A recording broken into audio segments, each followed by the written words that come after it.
Novamente, meu boa noite, né? Eu que agradeço a Isa por esse momento aqui junto de vocês, todos muito conhecedores.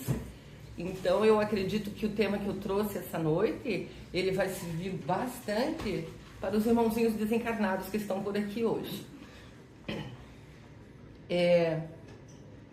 Ontem seria, se fosse um dia de semana comum, seria um feriado nacional, né? O dia do finados, né? Dia de finados, dia dos mortos, que os católicos comemoram, né? Então eu resolvi trazer um pouquinho desse tema, né? Sobre o momento da partida, né? Para a gente poder refletir e discutir, todos nós, né? Prosearmos, como diz a Isa, prosearmos a respeito desse tema que é bastante complexo, né? Então, para isso, Despertar da Alma. Eu usei como base o livro dos Espíritos das questões 154 a 162, né? Então, a gente vai refletir sobre o desencarne. Será que a hora que a pessoa desencarna, será que ela fica conosco a partir do momento que ela desencarna? Será que a partir desse momento ela já está do nosso lado? Como que se dá esse desencarne, né? O que será que acontece nos primeiros instantes depois da morte? Todos nós já tivemos alguém que desencarnou. Dificilmente alguém não tenha alguém que já tenha desencarnado, né? E é uma sensação bastante dolorida, né? Porque a gente está perdendo uma pessoa que a gente ama. E como será que eles se sentem? Como será? Será que é rapidinho, né? Então é sobre essa presença, sobre esse reencontro entre os mundos, sobre a pessoa que acabou de desencarnar e sobre nós, né, que a gente vai conversar um pouquinho com o amparo da doutrina espírita e os ensinamentos de Allan Kardec e também do nosso Chico Xavier, né? E Allan Kardec perguntou aos espíritos: como se opera a separação da alma e do corpo?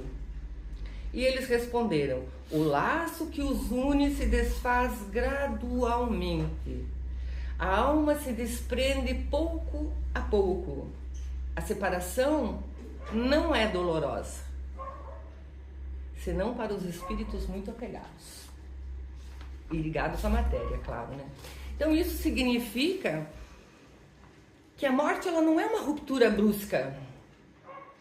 Por mais brusca que seja o momento da morte, no acidente, por mais brusca que seja a morte não tem um desligamento brusco. Ela acontece gradualmente, né? Um desligamento suave, como se uma chama se apagasse no físico e se acendesse no espiritual, né? Então, quanto mais apegados, quanto mais desapegados nós formos das coisas materiais, mais tranquila será essa passagem. Já os que vivem presos ao egoísmo, ao ódio, ao medo, esses sentem confusão, resistência e às vezes até dor, porque não acreditam que estão perdendo tudo. E agora a gente vai refletir. Como é difícil, mesmo para pessoas que sabem muito sobre a espiritualidade, de uma hora para outra você vê, boa noite, de uma hora para outra você vê tudo aquilo que você construiu e acabou. Você não vai mais ver os teus familiares, você não vai mais ter o contato com seus amigos, com seus filhos, com seus pais. Do nada, porque a gente não sabe o momento do nosso desencarne. Então é sofrido, é dolorido nesse sentido. E para nós, por mais evoluídos que a gente seja, deve ser muito forte esse momento do desencarne, né? Posso dar um exemplo? Claro. Esses dias eu tirei um cochilo depois do almoço. Sabe aquele cochilo que você sonha, você acorda, você perde até a noção do que se é dia, se é noite? E eu sonhei nesse cochilo, né? E foi um sonho tão real, assim, foi um negócio tão palpável, que quando eu acordei, eu demorei a me situar acordado, eu demorei a entender que eu tinha acordado. Eu acredito que o desencarne pode ser algo similar. Por exemplo, quando você tem um sonho que é muito tocante, quando você tem um sonho que você talvez reviu um parente ou reviu uma infância, um sonho nostálgico, você acorda, você fica tão apegado naquele sonho por alguns instantes que você demora a você de fato acordar. Então acho que quando a gente desencarna, eu acredito que da mesma forma, se você está muito apegado às coisas daqui, você ainda demora a entender que você desencarnou, você ainda está com os pensamentos no que era a vida aqui, por exemplo. Porque é muito tempo, né? A gente está aqui, está acostumado, é muito tempo. Por mais preparo que uma pessoa tenha, eu entendo que é um pouco difícil, né? A questão 160, né, do Livro dos Espíritos, o Kardec pergunta: o espírito conserva a consciência de si logo após a morte? Alguns sim, outros não. Uns despertam como de um sono leve, outros permanecem em sono profundo, sem saber que partiram. Então, é exatamente isso. Alguns despertam como se não acontecesse nada, está desperto do outro lado. Já algumas outras pessoas têm uma certa resistência para esse despertar, né? Então, uma vez eu fiz a endoscopia, né? E tá, tudo bem.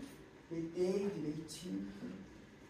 Quando eu levantei, quando eu acordei, eu digo, já terminou? Eu disse, já. Rapidinho, né? Terminou já. Quer dizer, eu não senti nada. Nada. Eles dão uma injeção, né? Pra gente sair fora, né? E eu acho assim que a morte, quando eu penso na morte, eu penso nessa situação que eu fui. Não vi nada. Quando eu voltei, mas já terminou? E é bem assim mesmo, né? Para algumas pessoas. Eu acredito que para você vai ser assim tranquilo. Eu tenho essa sensação, que vai ser bem tranquilo para ti. Sabe, Sara, que corre solto a boca pequena que a gente tem medo da morte. Todo mundo comenta isso. Eu acredito que não seja propriamente medo da morte, seja desse momento. Desse momento.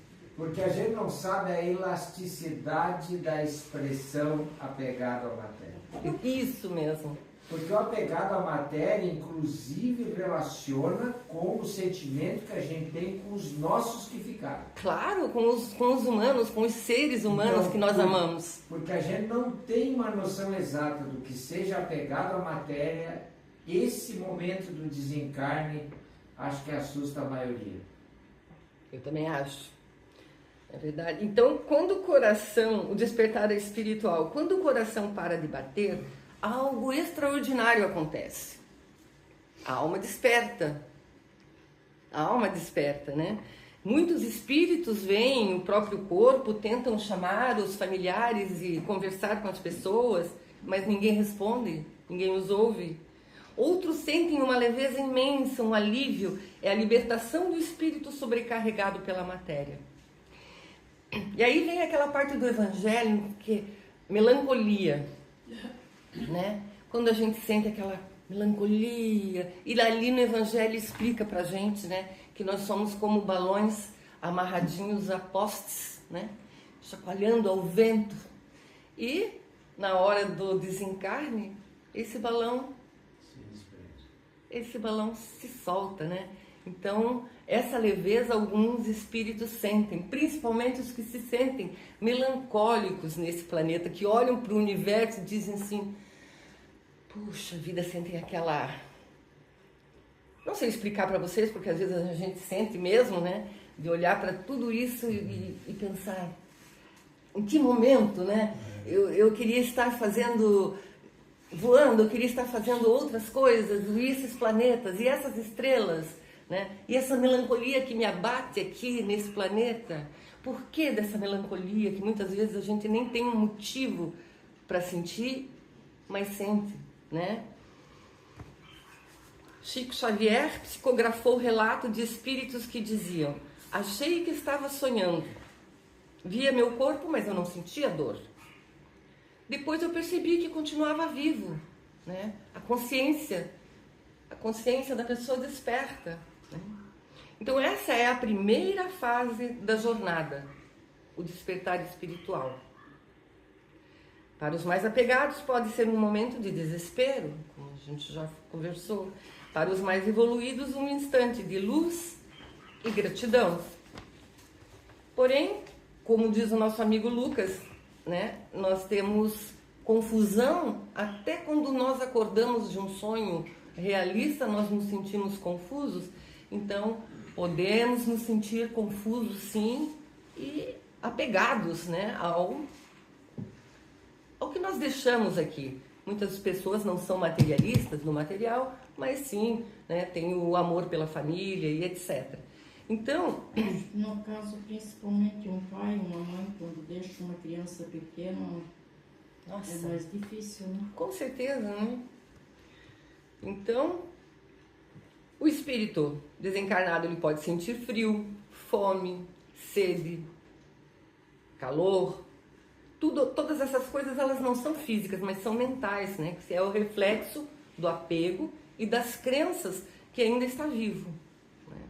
Espíritos que morreram, por exemplo, de forma súbita ou violenta, passam por um momento de grande perturbação, revivendo o instante da morte repetidas vezes. É um choque. Você sai para um trabalho e de repente você sofre um acidente. É um choque.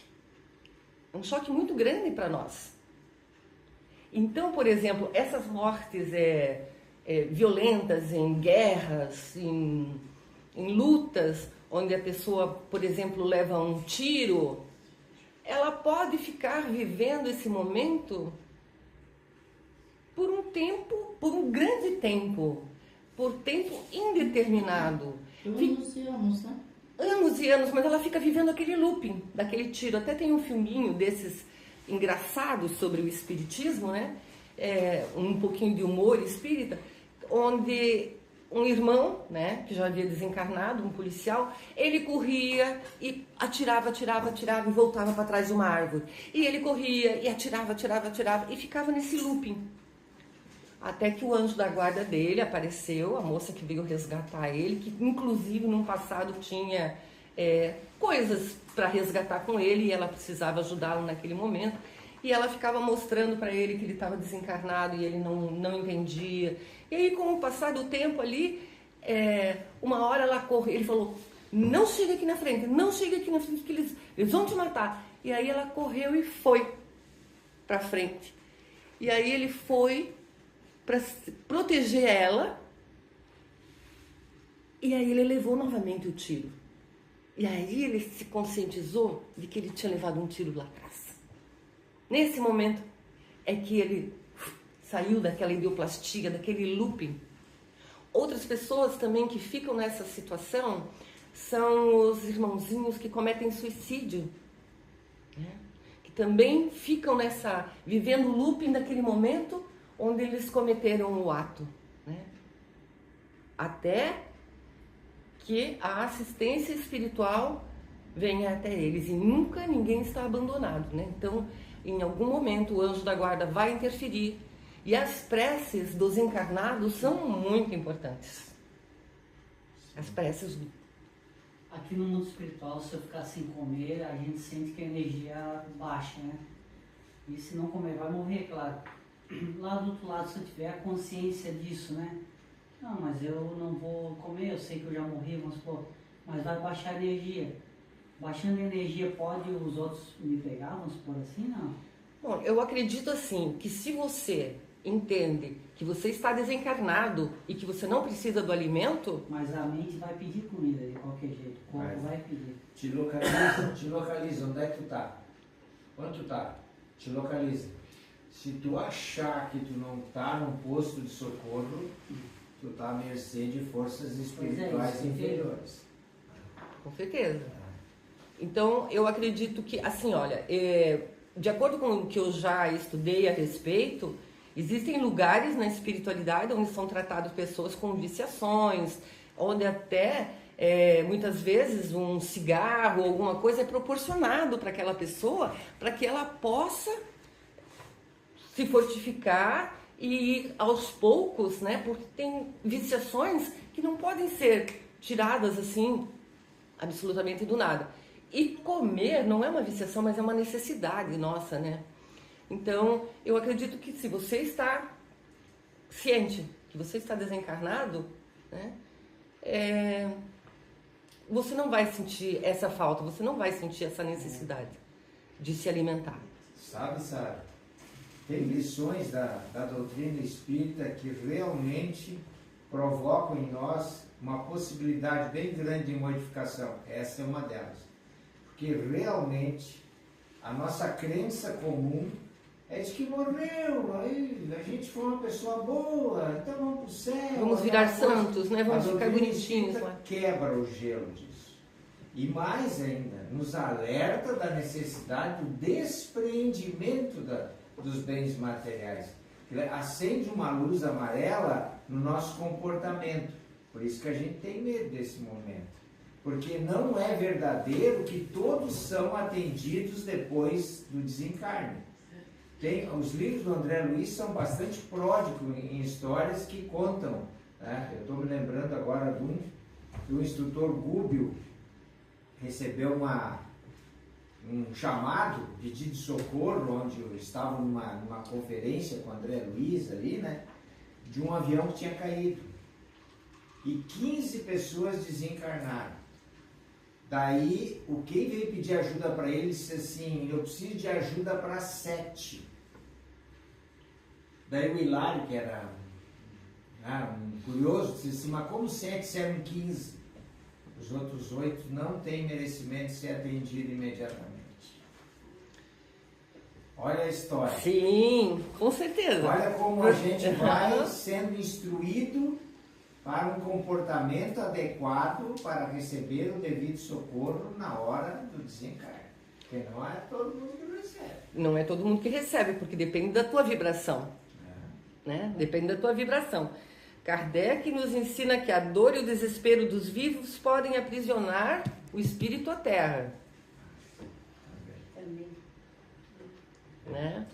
Então, a gente também tem que lembrar que no momento do desencarne, não são só os que nos querem bem que vai estar nos esperando. Com certeza. Nós Não somos mesmo. Os milenares que somos, muito mais mal do que ruim, do que bom. Então, mas eles dão garantia de uma coisa, Lucas. Se tu foi um homem de bem, segundo o capítulo 25, acho, do Evangelho, ou 15 do Evangelho, não, 15 é caridade. Se tu for um homem de bem, tu vai ter atendimento. Tu vai ter socorro, tu vai ter amparo, tu vai ser atendido. Acontece que a gente não confia em nós mesmos. A gente não sabe direito se a gente foi um homem de bem. Né? A gente fica na gangorra.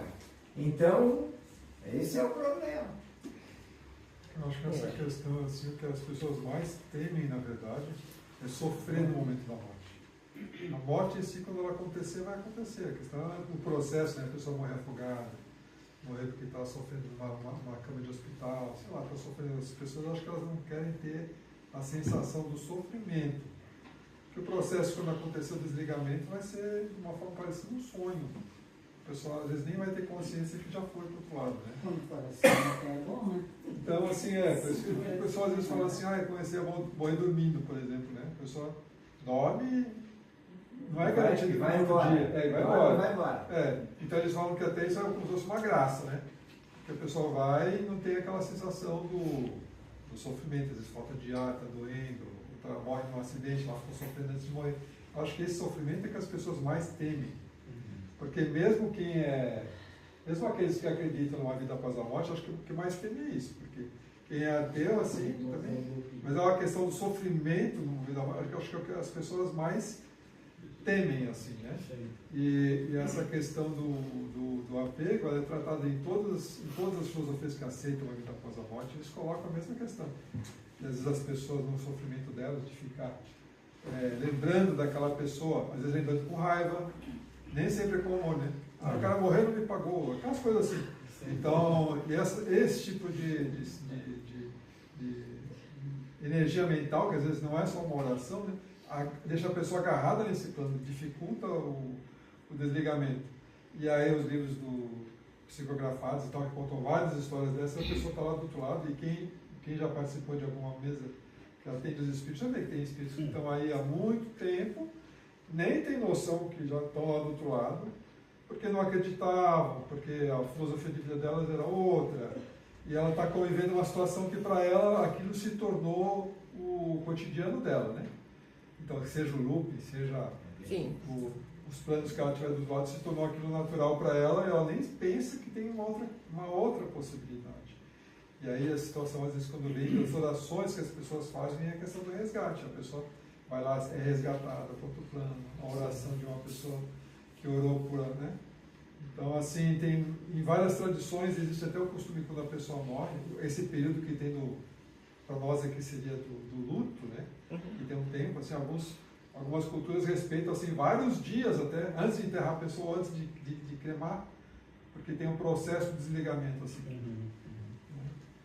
Então, às vezes a pessoa não é um espírito ruim, né? Mas ela está apegado a um padrão mental que não deixa ele sair, não deixa ele continuar.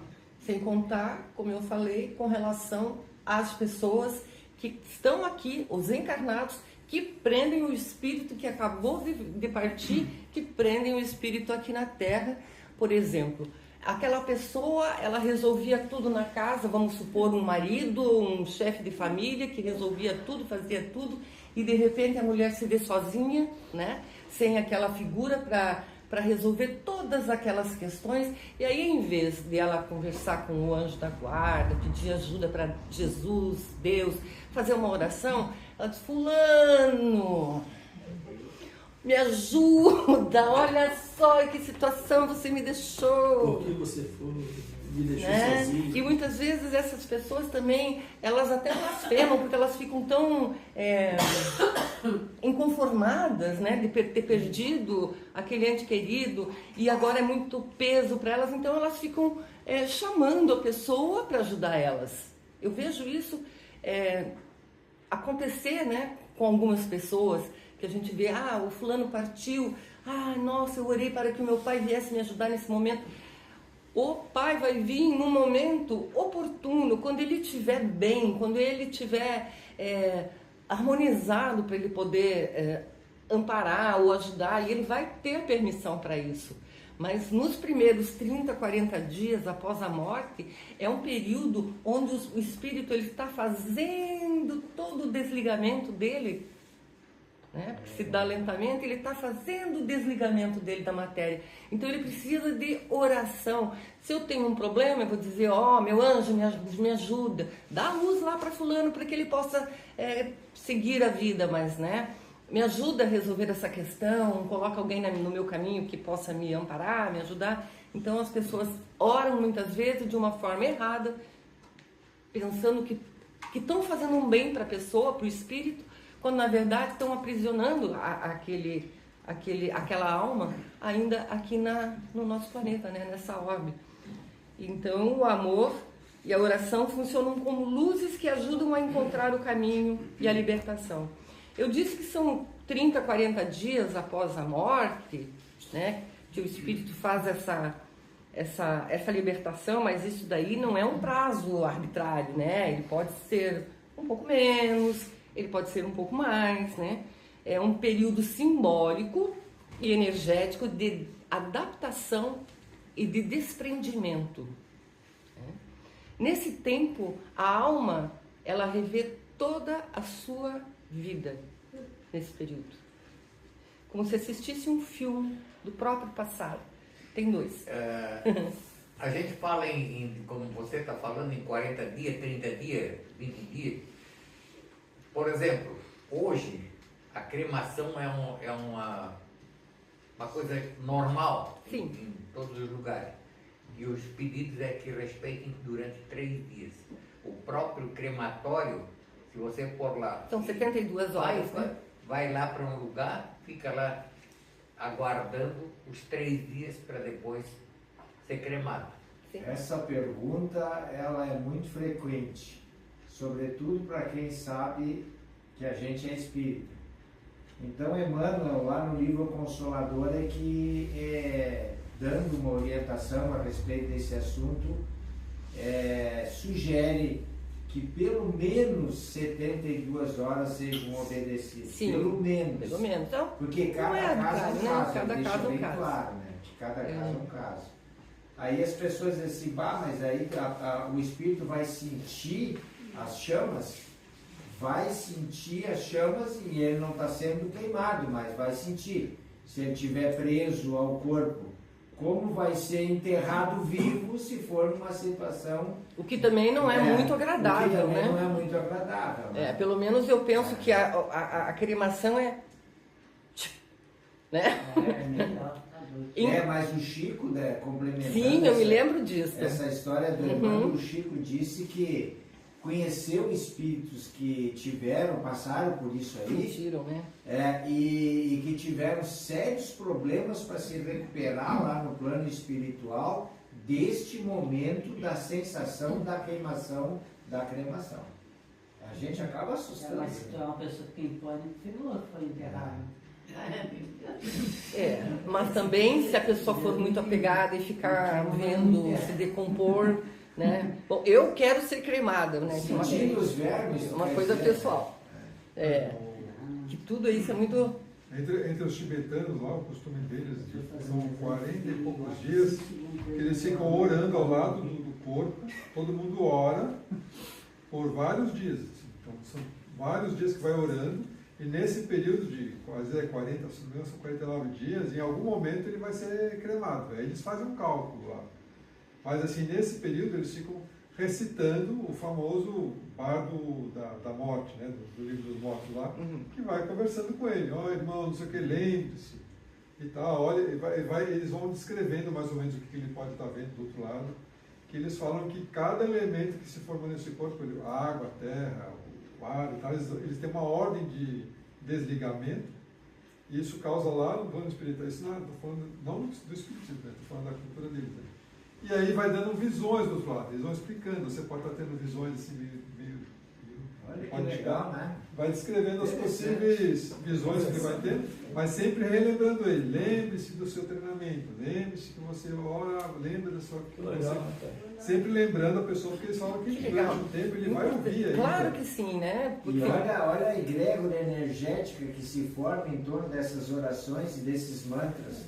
Acaba trazendo uma situação extremamente favorável para um acolhimento muito profícuo do outro lado. É muito interessante isso, né? Nós cristãos temos pressa. É tudo de puta. É bom porque lá no plano espiritual eles conseguem preparar o perispírito até para receber esse que desencarnou, que tem essas crenças, eles conseguem receber de uma forma apropriada, da forma que ele acreditava ser recebido. E mesmo dentre eles, assim, tem aqueles que são mais apegados. Eu tenho um filme assim que tem quase 2 horas de duração que tem um monge explicando para um aprendiz, né? Que dependendo do grau de apego daquela pessoa, ele vai ter mais dificuldade de fazer a... Você? Eu? Isso. Não, um lapso do tempo, que contasse do sonho, eu tive uma passagem, eu contei uma vez do sinal do parada respiratória na cirurgia, que foi só o fiozinho que saiu da tomada. Né? Eu tive um acidente de carro, que foi tão rápido, o carro dançou, eu vi o barranco, agora foi. Né? Só que nesse tempo, que para mim o barranco já estava aí, esse tempo daqui até o barranco, eu consegui ver tudo que eu passei nessa vida. E fiquei encantado que tem coisa que eu enxerguei, que eu vi, como se tivesse com 1 ano de idade, 2 anos, que uma criança não lembra. Como é que, né, conseguiu ver sendo amamentado? Né? Ou alguma outra coisa, eu não me lembro mais. Estava recém despertando para alguma coisa sobre espiritualidade. E o carro foi, bateu. Foi, acabou. Abri o olho, não, eu estou bem, estou aqui. Só depilei a canela e bati com a cabeça no para-brisa. Mas fiquei emocionado pelo tempo, que aquilo parecia um tempo tão longo para mim enxergar toda a minha existência naquele momento. Não foi de outra vida, foi nessa. Naquele espaço todo. Mas não desencarnei de novo. Né? Mas assim, um tempo que aqui são 4 metros para bater o carro e aquilo parecia uma eternidade. Uma eternidade, né? Foi bem interessante. E ficou gravado todas as imagens.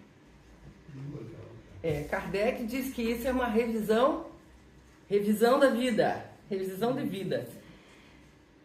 E isso está descrito aqui no Céu e o Inferno, né? Nós temos a história daquele médico Cardon, acho que vocês devem saber. É uma historinha do Céu e o Inferno. Ele era um médico que levou uma vida muito materialista, né? E aí ele sabia que ele estava com um problema no coração, até porque ele era médico, e ele foi parar no hospital. E aí estava a família dele toda em volta, a mulher dele na frente dele, de repente a mulher dele viu que ele ficou totalmente roxo e pendeu a cabeça para trás. Ela até ficou na frente para não deixar que os filhos vissem aquele momento. Ela pensou, pronto, ele partiu, né? Chegou o momento dele. Passaram-se alguns segundos, ele retornou.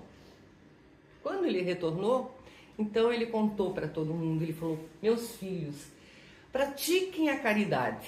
Vocês não imaginam aonde eu estive. Eu estive num lugar maravilhoso. Deus existe. Não era como eu imaginava. Ele me levou para um lugar fantástico. Eu não consigo falar para vocês a beleza do lugar onde eu estive. Maravilhoso. Então, meus queridos filhos, vocês continuem, vocês pratiquem a caridade. Tudo aquilo que vocês ganharem, vocês peguem um tanto para dar para os necessitados. E fez toda uma modificação de vida, porque ele tinha um padrão de vida totalmente diferente daquilo que ele estava apresentando ali. E passaram-se alguns minutos e aí ele desencarnou de verdade.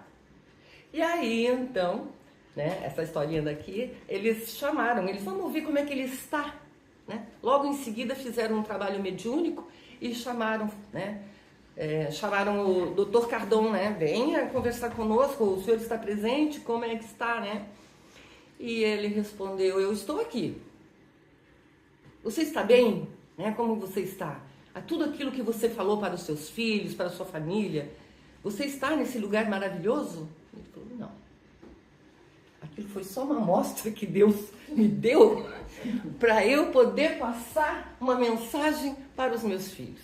Não, eu não estou naquele lugar. Logo que eu desencarnei, a minha consciência me mostrou tudo que eu fiz de errado, de oportunidades que eu perdi de servir, de coisas que eu poderia ter feito e não fiz.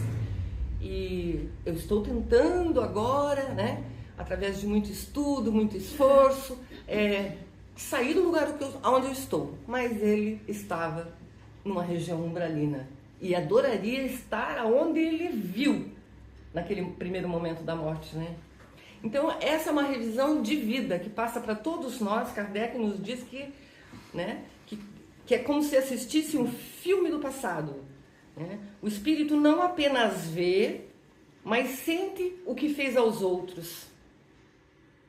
Sempre está aprendendo, então, não é? Mesmo nesse momento Sim. da revisão, ele está aprendendo coisa por coisa. Sim. Ele está sentindo, está vivendo de novo, né?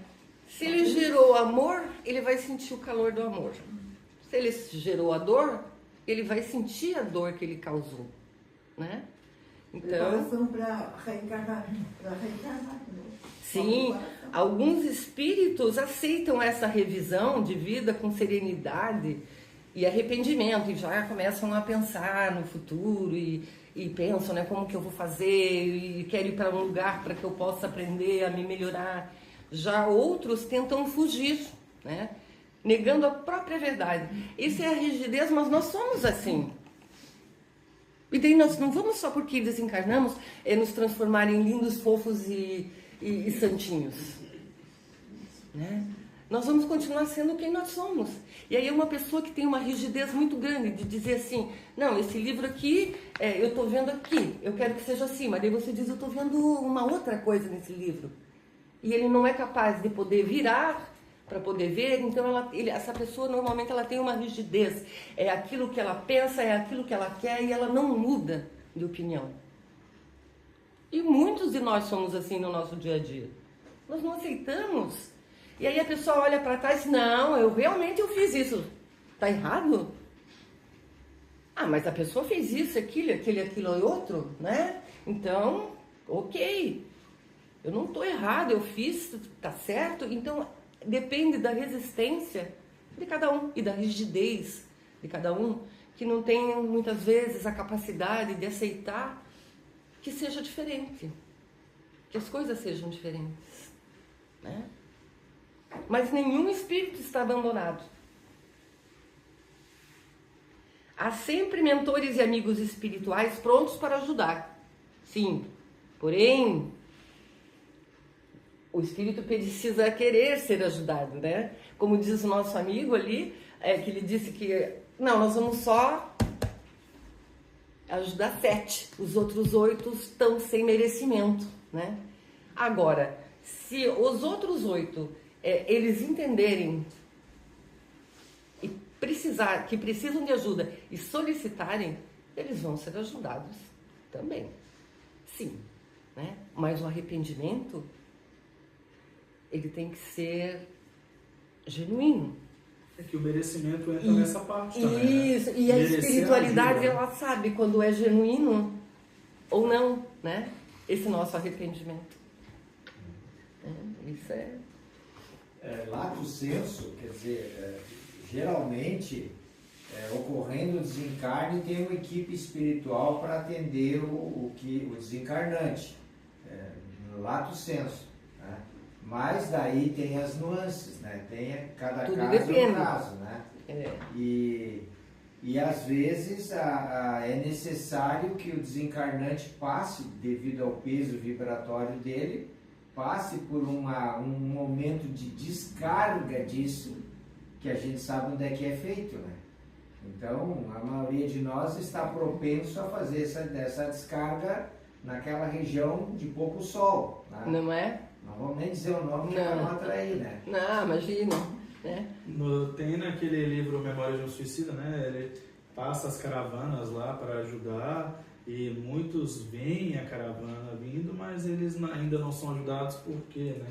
Muitos ainda não entendem, ou estão presos ainda num pensamento, ou querem, mas eles também não saem do padrão do pensamento que eles estão. Então, estão revoltados, rebeldes. Então, não aceitam modificação. Cada ser é diverso. Cada caso é um caso, não é verdade? E aí o amor, né? O amor, o que acontece com o amor quando o amor vai embora, né? Seja quem for, né? Chico Xavier dizia, a saudade é o amor que ficou. E esse amor não morre com o corpo. Muitos espíritos permanecem próximos dos seus entes queridos buscando consolá-los. Aparecem em sonhos, em intuições e em sinais sutis. Eu tenho uma amiguinha que falou assim para mim, foi sábado. Eu queria muito ter uma conexão com a minha irmã, que já partiu. E porque era dia, né, de finados, tudo, então ela veio conversar comigo. E daí ela falou assim para mim, os antigos aqui onde eu tô morando disseram que se eu for à meia-noite na janela e ficar olhando para a lua, que eu vou ver a minha irmã, né, essa pessoa que desencarnou. né? Ela falou, o que você acha? Ela estava conversando comigo pelo WhatsApp. E aí eu falei para ela que era provavelmente uma lenda, né? Que isso não era verdade, que essa conexão com a irmã dela provavelmente já existia e que não se passa dessa forma, e ela queria muito entrar em contato com essa irmã. E eu falei, não é dessa forma, o telefone toca de lá para cá e não é daqui para lá, né? Então, eu falei, mas ela provavelmente vem, mas você precisa saber observar os sinais sutis que eles nos mostram, né? Que às vezes é um sonho, às vezes é um sinal, um perfume, um ar que se modifica. E daí ela disse assim, mas tem uma borboleta que sempre aparece e fica andando na minha volta e eu me lembro na hora da minha irmã. Eu falei, então tá aí a conexão de vocês, né? Aproveite esse momento para fazer uma oração. Assim e eles se comunicam com a gente quando eles podem. O meu querido pai, ele morreu no ano de 2000. No ano de 2000, meu pai partiu. E eu perdi minha mãe muito cedo, com 27 anos. Mas meu pai morreu no ano de 2000. E foi uma criatura muito honesta, muito querida, que eu sempre respeitei muito, meu pai. E então, passou-se muito tempo. Há uns 2 anos atrás, aquele períodozinho que você levanta de manhã cedo assim, e acorda, né? Não levanta, acorda. E você olha assim o celular, diz, ainda dá para dormir mais um pouquinho, coloca o celular do lado e dá uma viradinha e tem um sonho que é muito real. E foi ali que eu tive um sonho. Primeiro, eu estava andando assim de carro lá nos Zimbros e eu vi meu pai paradinho assim na pracinha dos Zimbros, de frente para o mar. Eu olhei assim, eu pensei, pai, aquilo era muito real, era muito vívido, era uma coisa assim muito linda. Eu falei, pai... E daí aquilo assim se acabou e eu já estava dentro da Casa Espírita União dos Apóstolos. Lá atrás, na parte lá dos passes, ali onde tem água fluidificada. Estava tendo uma palestra e de repente eu vi a manga da camisa do meu pai entrando para a sala de passe. Falei, agora ele não me escapa. Eu vou atrás dele. E fui para a sala de passe. A hora que eu entrei na sala de passe, meu pai estava com uma calça bege clarinha, uma camisa branca com umas listinhas bem fininhas, um bonezinho que ele usava, assim, um bonezinho bege. E ele era translúcido, totalmente transparente. E no meio do peito dele ele tinha uma velazinha acesa, uma luzinha acesa no peito. Aquilo ficou assim, eu fiquei encantada de ver aquilo, fiquei extasiada de olhar aquilo. E ele olhou para mim e falou assim, você pode me dar um passe? Dentro da sala de passe. E aí, no sonho, eu me questionei. Como que pode um espírito que foi honesto, bom, trabalhador, que ele também era espírito, uma pessoa que educou todos os seus filhos da melhor maneira possível, como é que esse ser iluminado está querendo pedir um passe para essa criatura? Aqui... né? Eu fiquei assim, no sonho eu fiquei me questionando isso, né? Eu falei assim, mas como que pode? E aí nessa questão eu olhei para ele e falei, sim. E quando eu falei sim, eu acordei. Aí eu acordei e corri pro quarto da minha filha para contar para ela em prantos, porque aquilo não foi um sonho. Não foi um sonho. Eu vi o meu pai. Então, essas coisas acontecem conosco. As pessoas que se foram, elas vêm se comunicar com a gente. Através de um sonho, através de um perfume, de uma borboleta, de um passarinho, e você vem na cabeça aquela pessoa. É maravilhoso isso, a gente poder contar com esse telefoninho que toca de lá para cá para nós. Não é verdade? A prece, uma citação do Evangelho aqui que é bem interessante, né? Citação do Evangelho segundo o Espiritismo. A prece é um bálsamo que alcança os espíritos em qualquer dimensão. Então, quando sentimos saudades, o melhor que podemos oferecer é uma oração com amor e fé. Essa vibração chega até eles como uma luz suave, um abraço de energia que conforta, e fortalece os nossos irmãos desencarnados. A separação definitiva e o reencontro. Ao final dos 30, 40 dias, a alma já se desprendeu quase que totalmente do plano material. É o momento da separação definitiva, da passagem para uma nova dimensão. Espíritos elevados são recebidos por familiares e amigos espirituais em reencontros cheios de amor. Outros se deparam, né, com aqueles a quem feriram, em reencontros de perdão e aprendizado. A partir desse momento, o espírito compreende que a vida não termina, que apenas muda de forma. E começa então o preparo de um novo ciclo de reencarnação, onde continuará o progresso e a evolução e a reparação do que é que tenha feito de errado na vida que passou. A morte não é o fim, é o retorno à vida verdadeira, né? A nossa vida espiritual, a vida verdadeira. Somos humanos vivendo experiências, somos espíritos vivendo experiências humanas, né?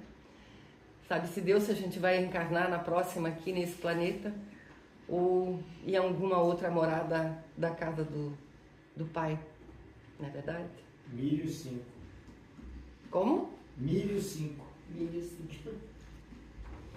Aquela escala que tem lá no Livro dos Espíritos, a gente estudou, foi a minha palestra da semana anterior. A única possibilidade de nós ficar nesse planeta é nós conseguir chegar no 5, a quinta classe, ser um espírito bom.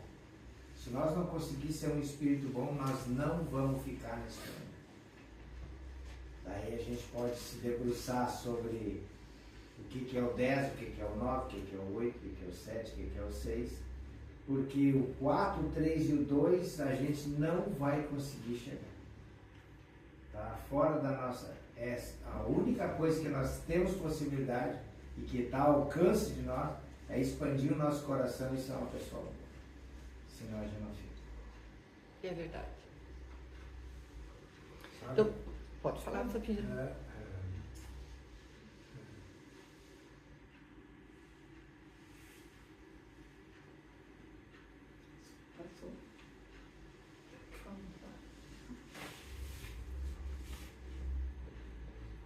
Que possamos então viver, né, com amor, desapego, né, em serenidade, sabendo que ninguém morre, apenas muda de plano, né?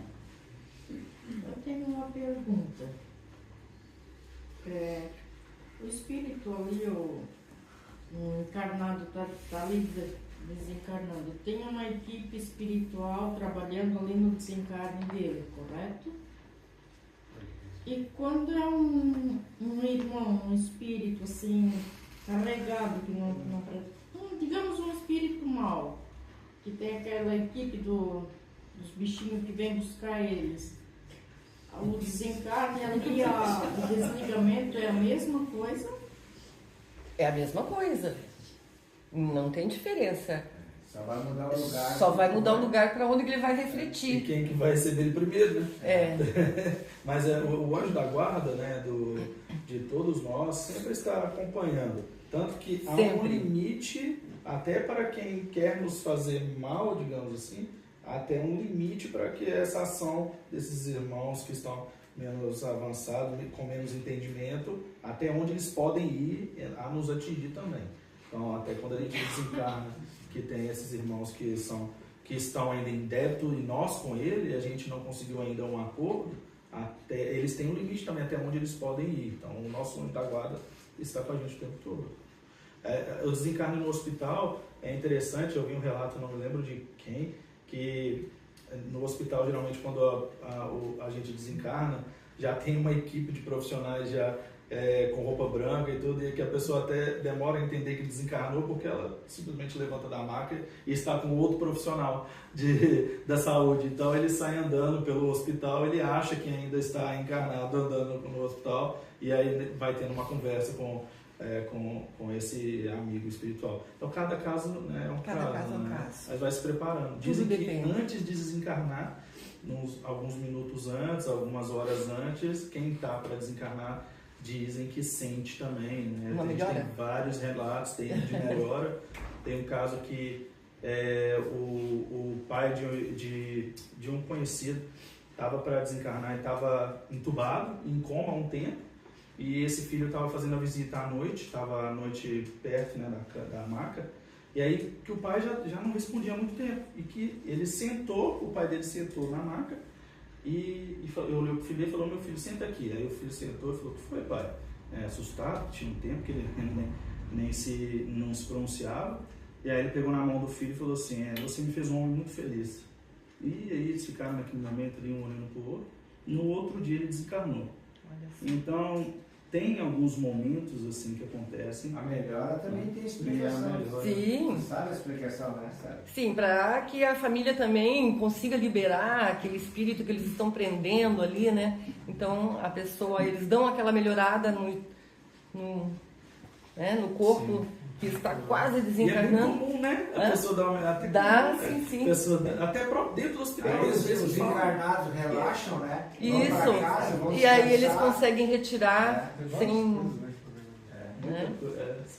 Até dentro do hospital eles mesmos falam entre eles sobre essa melhora. Ele tem um nome, né, que eles dão para essa melhora antes do desencarne, tem um nome, né? Que... Não, os encarnados relaxam, eles vão para casa, vão descansar, vão sair dali mais aliviados, né? É o momento que... que aí estão bem, né? Agora vamos, né? Isso é o que nós pensamos, né? Os relatos. Tomara que seja assim. São relatos, né? São relatos dos livros, porque... Não, são relatos. Não é só o que nós pensamos, não, sabe? Nós temos cada relato que está escrito dos livros. Passado, e olha, não é fácil a gente aceitar. Mas às vezes muita gente é preparada sonhando antes, né? Tendo visão. Eu conheci um senhor que ele teve câncer, acho que foi no pâncreas ou foi no fígado. Eu sei que ele foi mudando de cor, assim, a pele dele ficou verde, ficou amarela.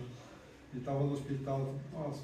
Aí ele estava consciente, aí a gente ia visitar ele, os familiares dele, ele falava assim: hoje eu conversei com a tia, não sei das quantas, que já tinha passado, e ele conversando com todo mundo que estava ali encarnado. Ele falou assim: hoje eu conversei com você, que ela passou aqui para conversar comigo, eu não sei o quê, e aí eu tive a visão que a gente tinha um rio, me convidando para atravessar o rio, assim, eles estavam me esperando, né, para atravessar o rio. Aí eu olhei pro meu, na época era tio de uma namorada que eu tinha, aí eu olhei pro meu cunhado assim, ele olhou para mim e falou assim: já tá preparado. Tá chamando a senha, já estão chamando. Mas aí não demorou muito assim, ele fez lá o desenlace dele, né? E aí assim, a gente viu como que a pessoa já foi sendo preparada, que ela já não via a diferença de ver uma pessoa que estava no outro plano e desse. Então ela conversava assim com qualquer outra pessoa e nem percebia que não passava na cabeça dele assim: já morreu. E conversava com a pessoa, bem natural.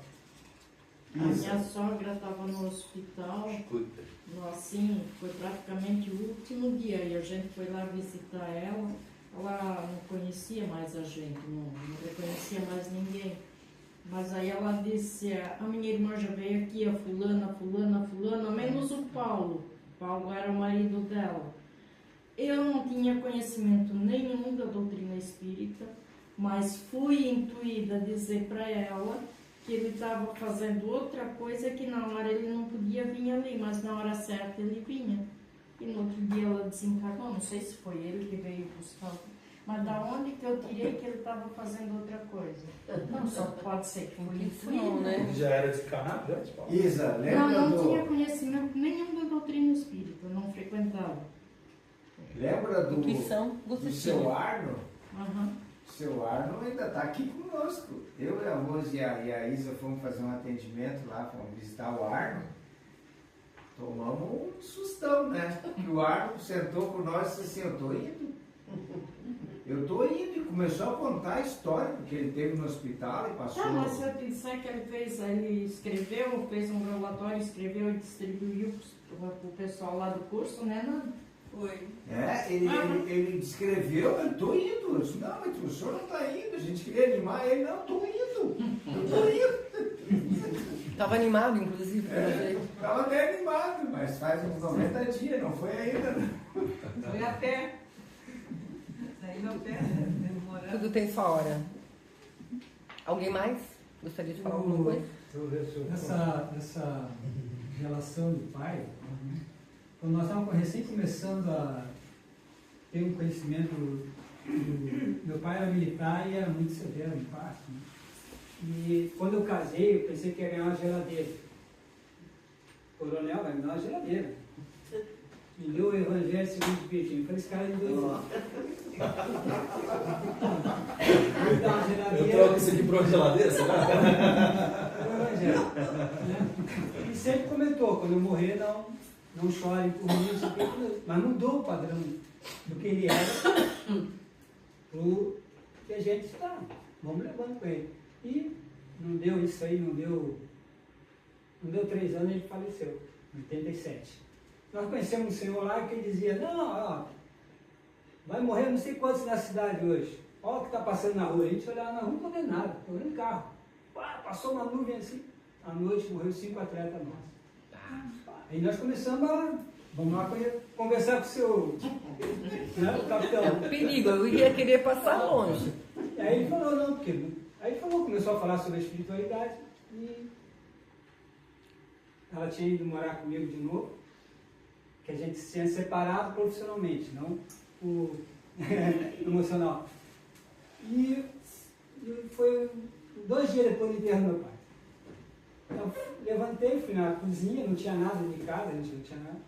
Havia um cheiro de cachimbo, meu pai fumava muito cachimbo. Falei, pá, cachimbo. Aí chamei ele, fiz essa aqui, sair da cama, vem cá, sente cheiro. Falei, pá, o cara tá aí. Abri a janela, ó, bebe água e vai embora. Porque o capitão esse falou, quando você sentir alguma coisa, tu conversa, pode conversar, é natural, é que a gente não tá, a gente não entendia ainda, né? Mas o medo, ó, bebe água e vai embora. E assim foi 1, 2 vezes, aconteceu, nunca mais.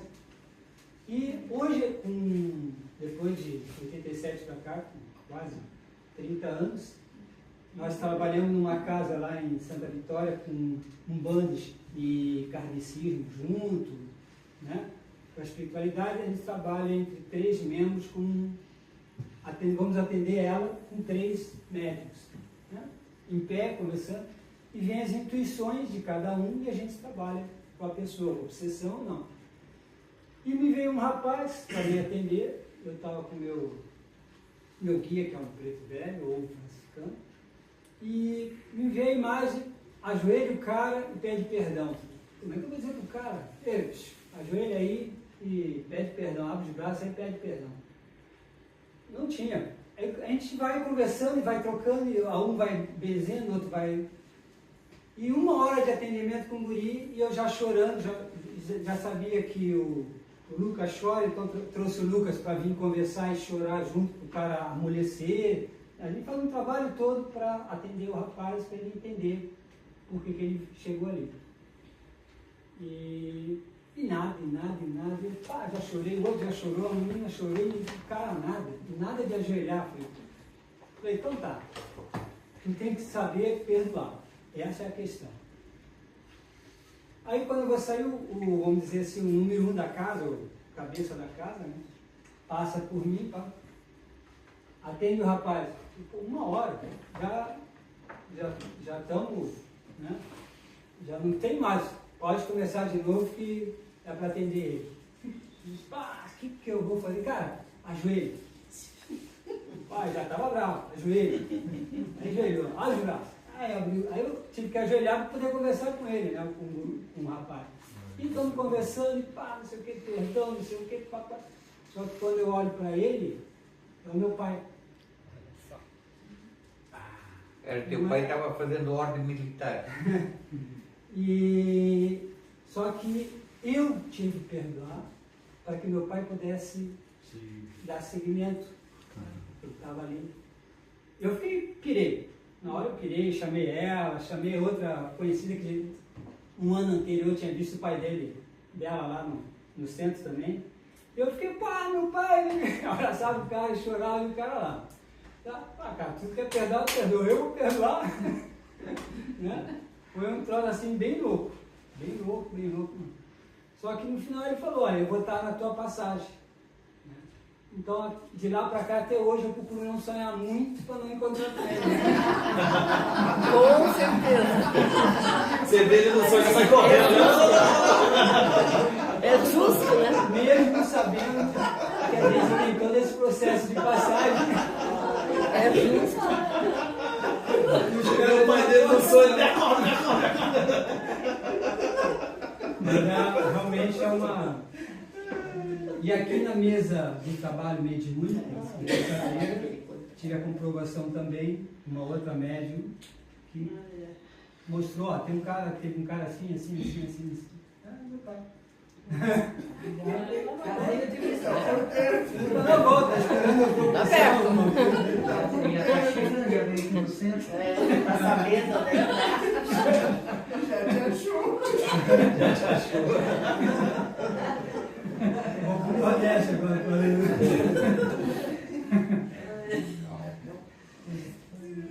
Se eu vou aproveitar essa onda do pai, eu vou contar do meu. Bora. O meu pai fez a passagem, eu tinha 11 anos de idade, era em 78. E foi num acidente de carro.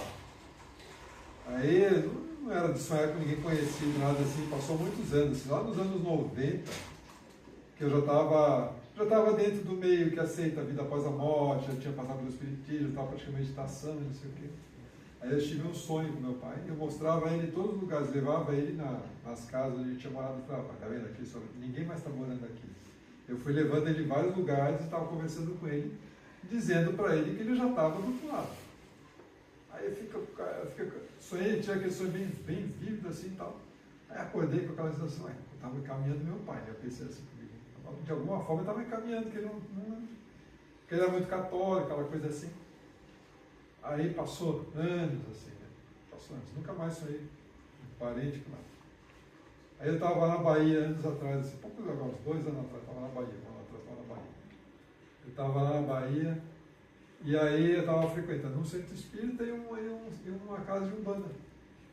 Eu ia nos 2 lugares, que eu tenho um amigo que é médium e ele trabalhava nos 2 lugares com os caboclos dele.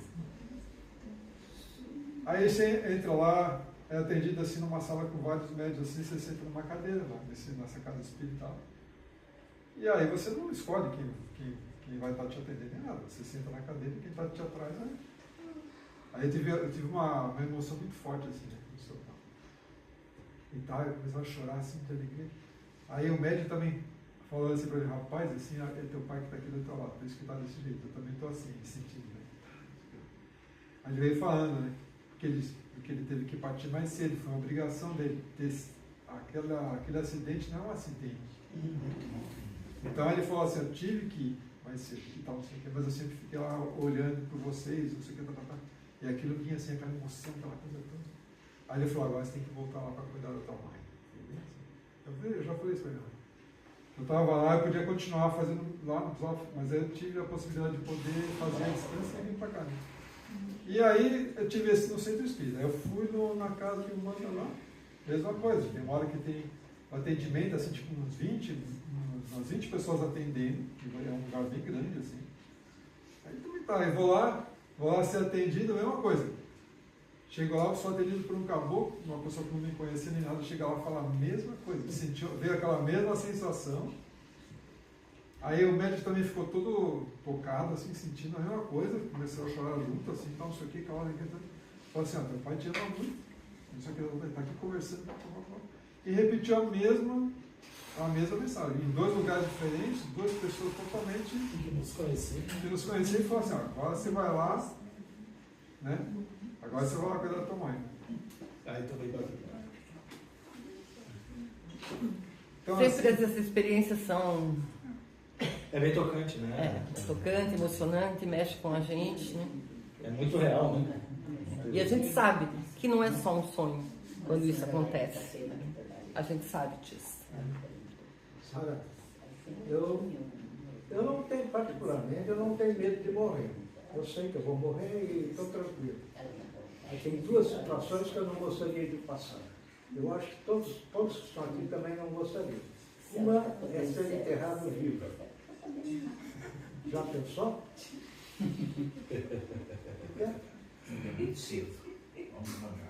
Ah, sim, eu estou na fila, né? Todos Se estamos. alguém quiser passar na frente, pode passar. Essa é a situação.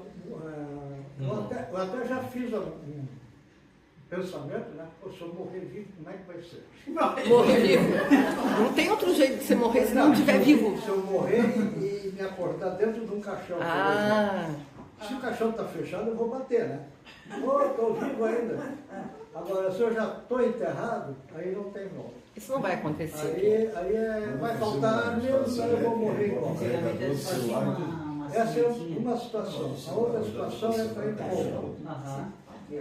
coma. Agora eu pergunto, como é que fica o espírito de um cara que entra em coma? Ele fica do lado?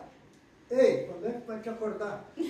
Não sei, né? A gente não sabe. Que vai pegar a experiência. É uma coisa que ele está meio assim. Passo anos e anos em coma as pessoas e de repente e o espírito fica ali do lado. Deve ficar. Provavelmente sim. Mas a gente não tem certeza, porque eu acho que tudo depende. Depende cada um conforme as suas obras. A cada um conforme as suas obras. Só se aprende a morrer e aprender a nascer, como é que é? Nascer eu acredito que a gente vai aprender lá do outro lado.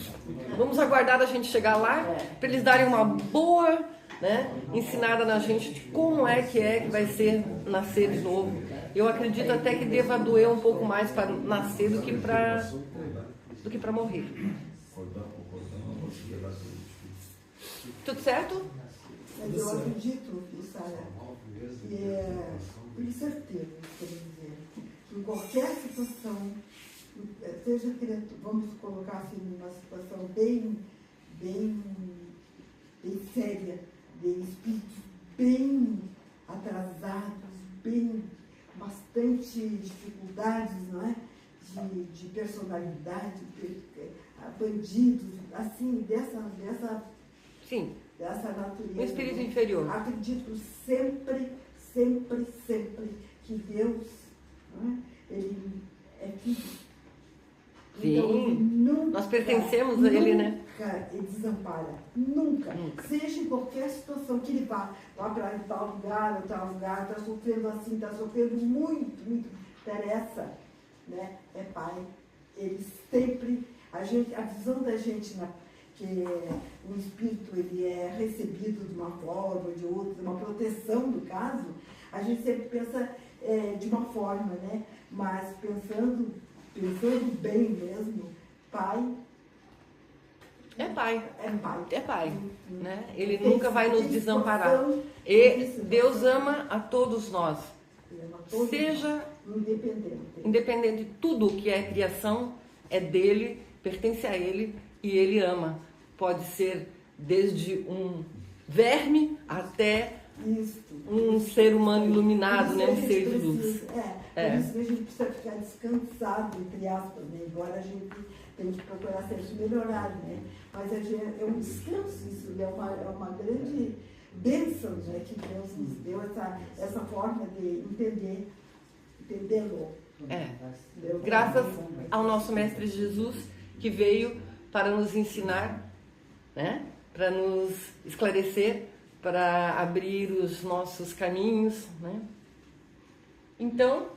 E tem uma coisa mais que eu queria colocar. Pode colocar, que nós estamos quase encerrando. No WhatsApp, o seu José, da Dani ali, ele colocou uma coisa muito importante, né? Dizendo que Deus, eu tenho que colocar isso, Deus é vibração, né? Ele está dentro de nós. Isso. Eu acho assim, nós temos da doutrina espírita Deus, a inteligência suprema, a causa do mérito, todas as coisas, né? Sabemos se decora até, mas como a gente pensa que é vibração, é uma coisa demais, né? Que está dentro da gente, né? Que Deus? Deus uma vibração. Ai, É aquela chaminha viva, a centelha divina, né? A centelha de Deus que vive em nós. E parece que eu tive uma intuição que hoje o assunto era esse. É mesmo? Porque a Nani, eu falando do seu José, eu ia falar na Nani só, não ia falar do seu José.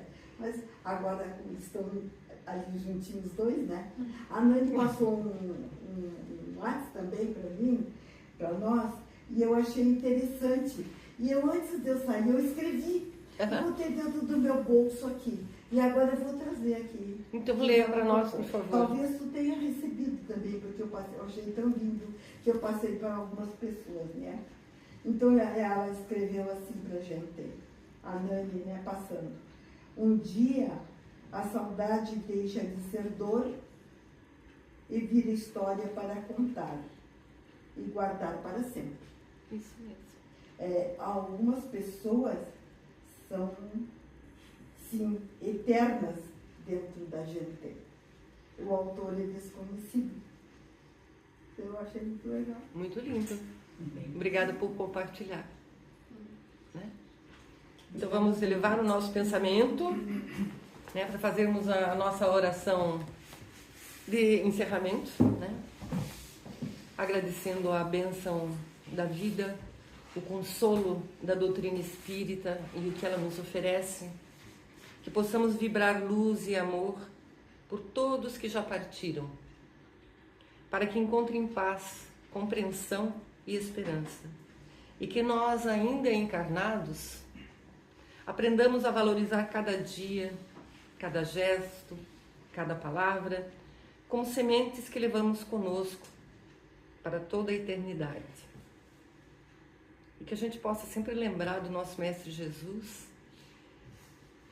que é aquele ser maravilhoso, né, que nos ensinou sobre a vida eterna. E assim eu vou falar uma poesia agora, que talvez eu até cante ela, porque ela é muito bonita. E é sobre Jesus. E ontem eu abri a janela da minha casa e eu vi muitas flores, porque na hora que eu abro a janela da minha casa tem muitas flores. E eu abri todas aquelas flores e me veio essa poesia, essa canção me veio na cabeça, porque eu estudei muito em colégio de freira e elas vinham me buscar em casa para eu cantar essa música nos eventos. Então, eu canto, mas talvez eu recite, porque minha voz não é tão boa mais. Um certo dia um homem esteve aqui, tinha um olhar mais belo que já existiu. Tinha no cantar uma oração, no falar a mais linda canção que já se ouviu. Sua voz falava só de amor, e todo gesto seu era de amor e paz. Ele trazia no coração. Ele pelos campos caminhou, subiu as montanhas e falou do amor maior. Fez a luz brilhar na escuridão, o sol nascer em cada coração, e compreendeu que além da vida que se tem, existe uma outra vida além. E assim, o renascer, morrer não é o fim. Tudo que aqui ele deixou não passou e vai sempre existir. Flores nos lugares que pisou e o caminho certo para seguir. Obrigada a todos. Eu espero que Jesus esteja nos nossos corações. Padre Zezinho. Continua cantando. Padre Zezinho. Obrigada. Roberto Carlos. É ele que canta essa. Muito bonito. Obrigada. E que os desencarnados possam seguir num caminho de luz, cheio de flores, né, Isa? Que sigam o seu caminho na paz de Jesus. Lembrando E assim seja. O Manuel vai fazer mais uma precezinha de encerramento, aí eu peço que para